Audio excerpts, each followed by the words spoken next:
Hey everyone, welcome to day 5 of our Carli Sew-a-long. Today we're going to be working on our sleeves and our side seams. I'm just going to give you a quick suggestion before we move on to the sleeves. Since this is a twist back, sometimes when you're working with it, it can twist all over the place. So if you want to put a clip at the top neckline and then another one at the bottom neckline, well, not the bottom neckline, the bottom hemline, that will keep it from getting all tangled up together. Since we're not doing the side seams just yet, we're going to be working on the sleeves.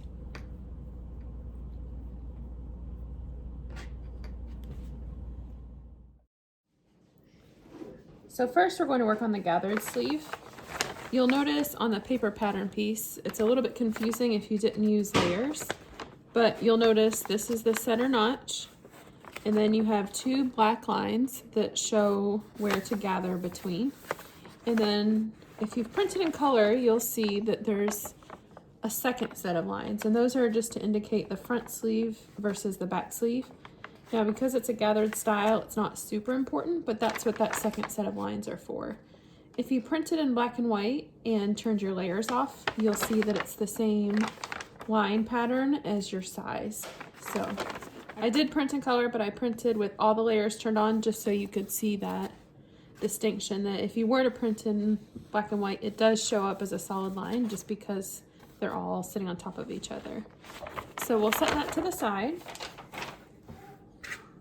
On mine, I did cut notches instead of making markings, and I cut the back sleeve indicator as this trapezoid shape here, because on a lot of our patterns it shows that double triangle that you've probably seen me cut as that trapezoid before. And then I have my center notch here, and then I have the notches that show the lines where I'm supposed to gather between. So, oh, and then my front sleeve notch. So I'm just going to gather between the 2 gathering points first.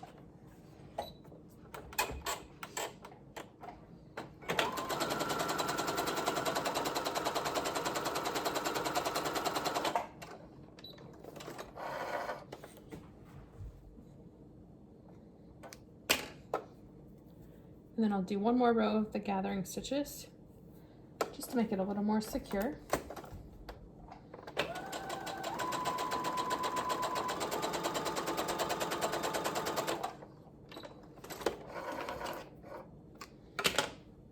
And then I can pull on those bobbin threads and actually gather the sleeve cap.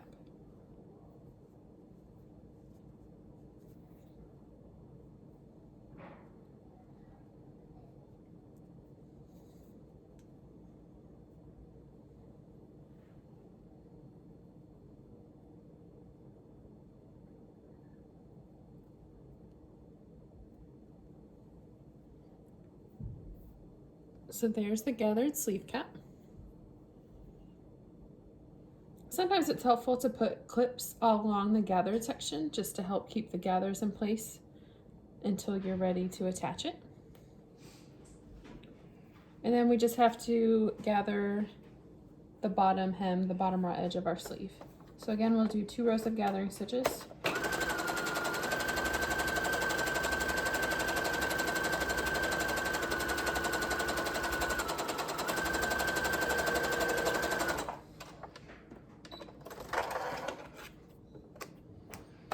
We'll add the second row.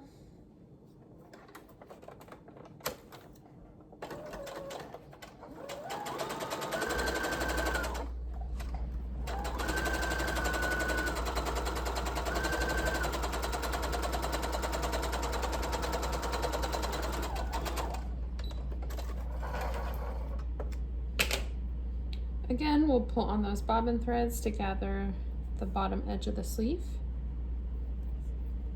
And when you go to attach, you may find that you need to gather a little more or gather a little bit less. But you can see it's gathered here. This one I'm probably going to have to loosen up a little bit. It shouldn't be quite this gathered, but I'll start with it a little bit tighter. The other thing is, if you prefer, You can wait to do the gathering until after we've sewn up the side seams in the sleeve. Sometimes it is a little bit easier to do this right before you attach the cuff, just so you don't run the risk of your gathers coming undone. But that's another reason we recommend the 2 rows of gathering stitches, because it does stay in a little bit better. It's a little bit more secure. So I'm going to set the gathered sleeve to the side, and then we'll work on the sleeve for the crossover version I'm doing. I went ahead and clipped the other sleeves on as well, doing the same thing, matching up the notches to the shoulder seams. Once you've gotten all of your sleeves clipped on or pinned on, we'll go ahead and serge them on, or use your regular sewing machine if that's your preference. Remember, you still can baste it if you would rather do that, just to check, make sure there's no puckering, make sure everything looks good, but I'm going to go ahead and jump right over to the serger. We'll go ahead and attach our sleeves.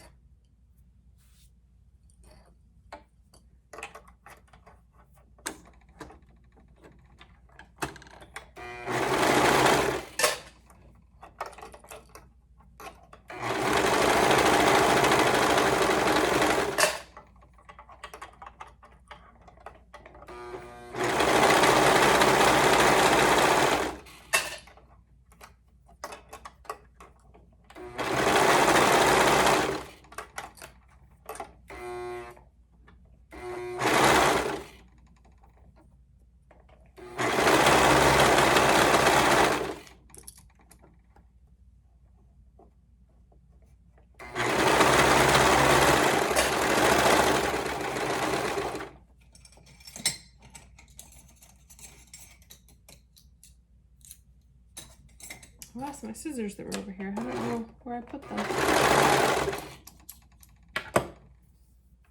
And my kids are not awake, so I know it wasn't them this time.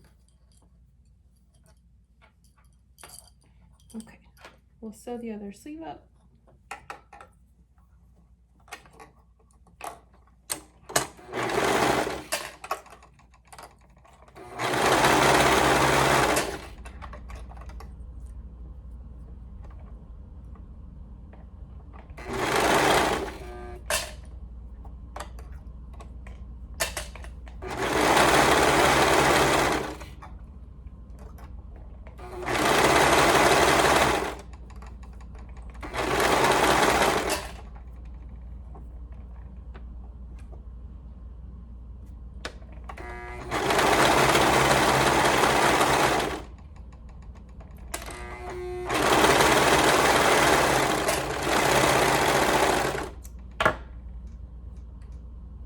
Okay, the sleeves are constructed.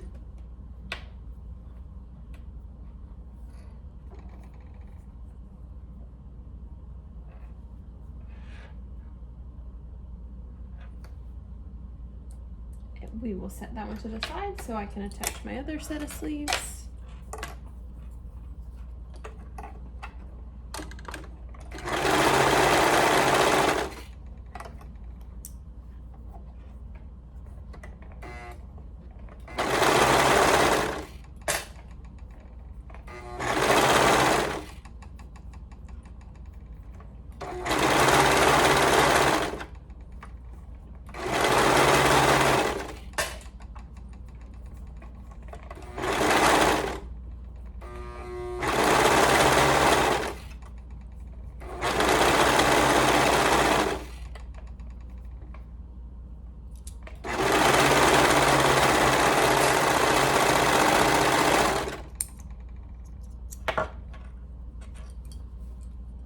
One more sleeve to attach.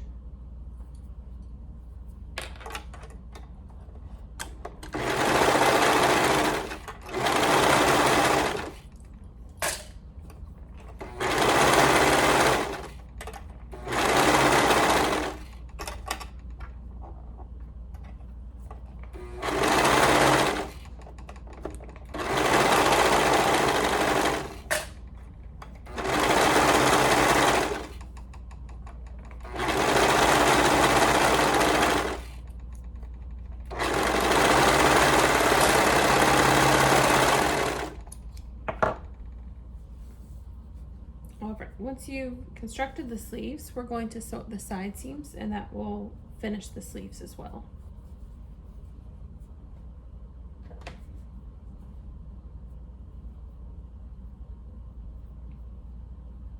So with the crossover bodice, remember that you're going to match up the notches. So you'll have a notch on the side seam, as well as your notches that we basted together earlier. So we are going to baste, well, pin or clip actually. I'm not going to go back over to baste them. But you will put a clip on all 3 of those notches.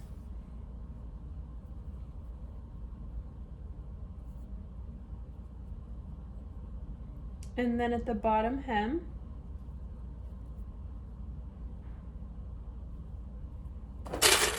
you will have a 1/2 inch gap where we'll do the hem for the front bodice. Remember, we've only done the back bodice so far. So you will leave a space there.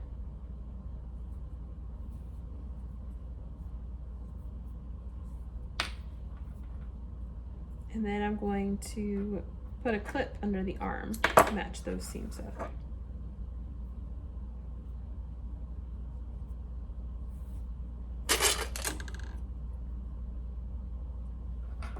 And then finally, the raw edge of the sleeves.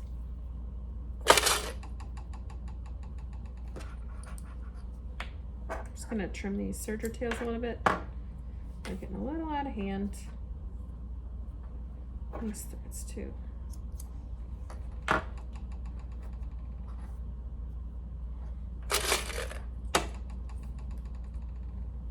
Okay, again, I've matched up my notches, left the 1/2 inch at the bottom hem, matched the underarm and the sleeve bottom. And I'm just going to put a few more clips along the side seam.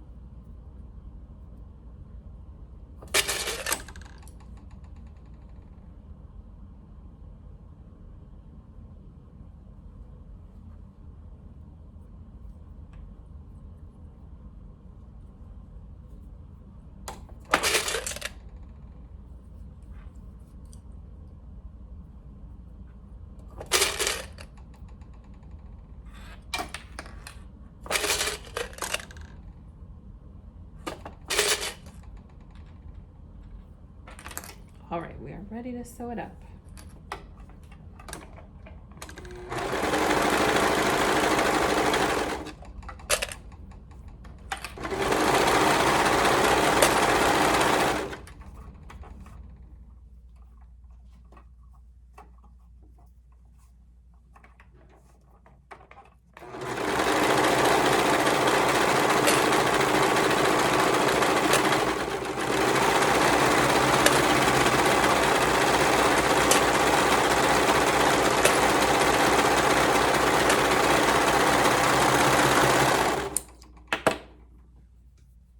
I'm just going to open it up really quick, make sure my layers look good on the inside. Everything looks good except for this random thread that got sucked in. But the actual layers themselves look good. All right, time to do the other side. Again, we'll match up our notches.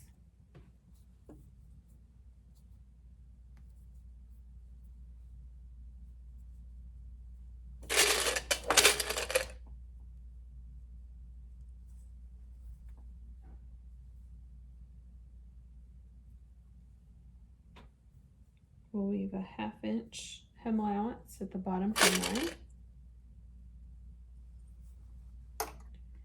Match up the seam at the underarm.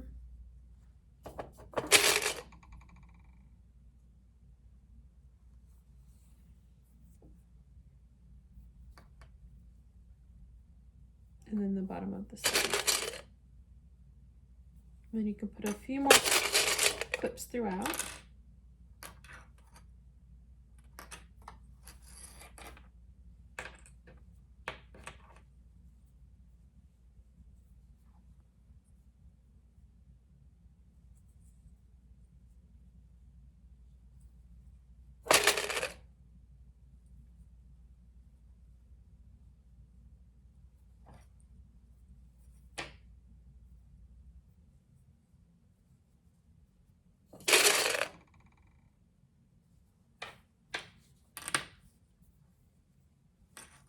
We'll go ahead and sew up that side seam.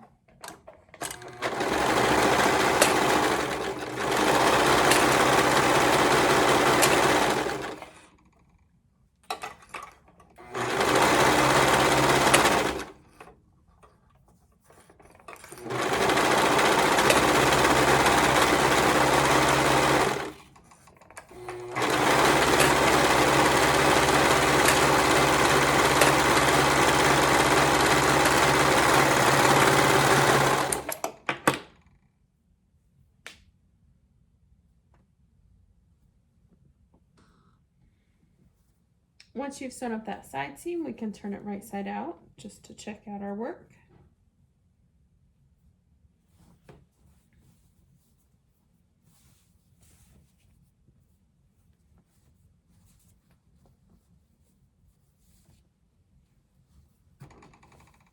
Nope, I got it all twisted. See?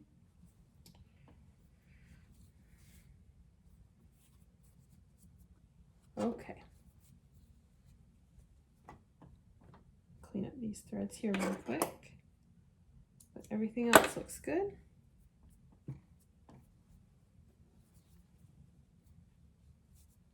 Needs a steam as usual.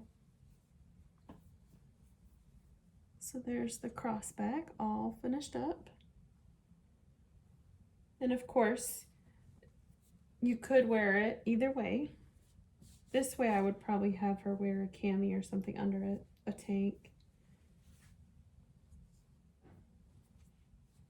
But versatile, you could wear it either way. And it always looks much better on. Laying flat, it kind of hangs funny, but once it's on a 3D person, it looks much better. Okay, we'll set this one to the side and we will go ahead and finish this one up.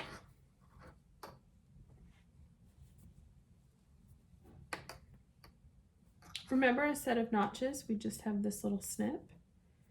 So that mark, or snip, if you decided to do a snip, we'll go with this twist seam,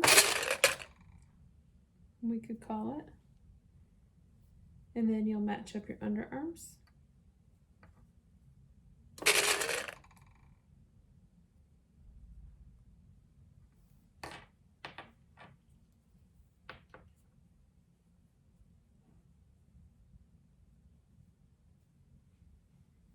And remember to leave a 1/2 inch hem allowance at the bottom for that front bodice piece.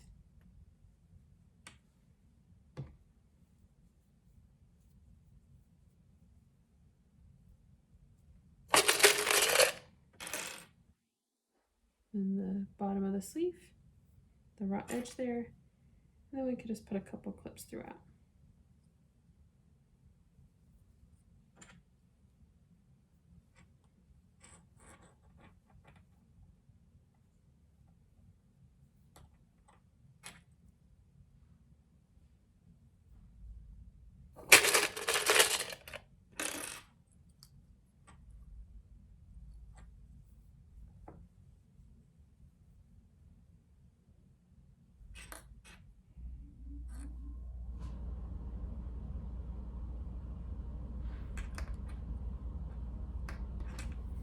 All right, this side is ready to sew up.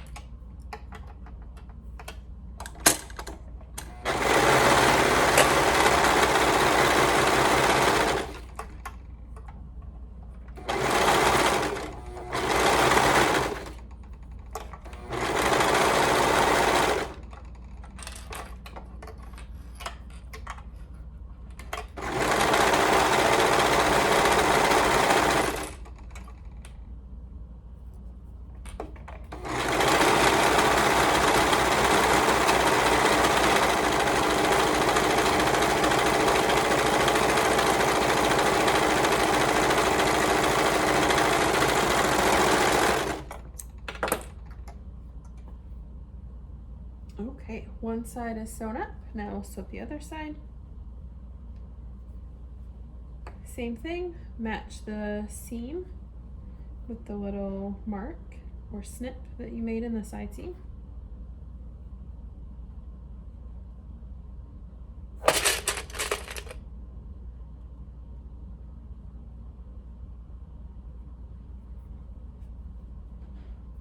Leave a 1/2 inch hem allowance at the bottom edge.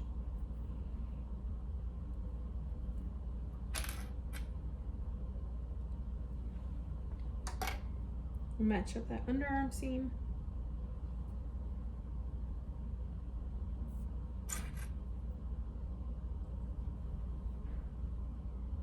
We'll just place a couple clips throughout.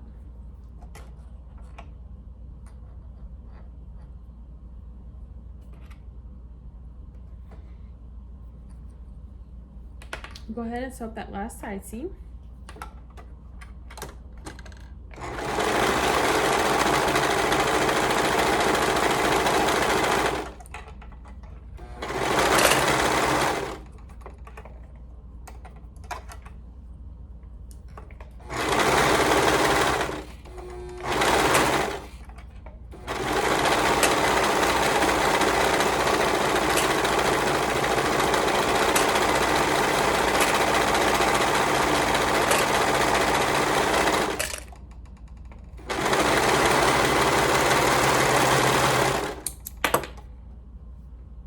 All right, at this point you can remove those clips that we put on. This is what it looks like from the inside. We'll go ahead and turn it right side out. Take a look at our work. Make sure everything looks good and that the twist is where it's supposed to be.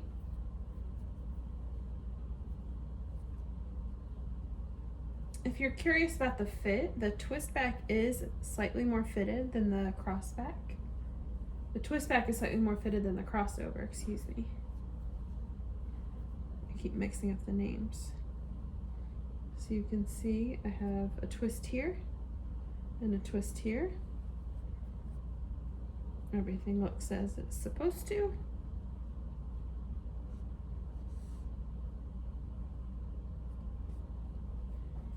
And that is it for day 5. We will see you back tomorrow for day 6. We'll finish up our front hem, attach our sleeve cuffs, and then for those of you doing the sleeveless versions, you will attach your sleeve bands. We'll see you tomorrow.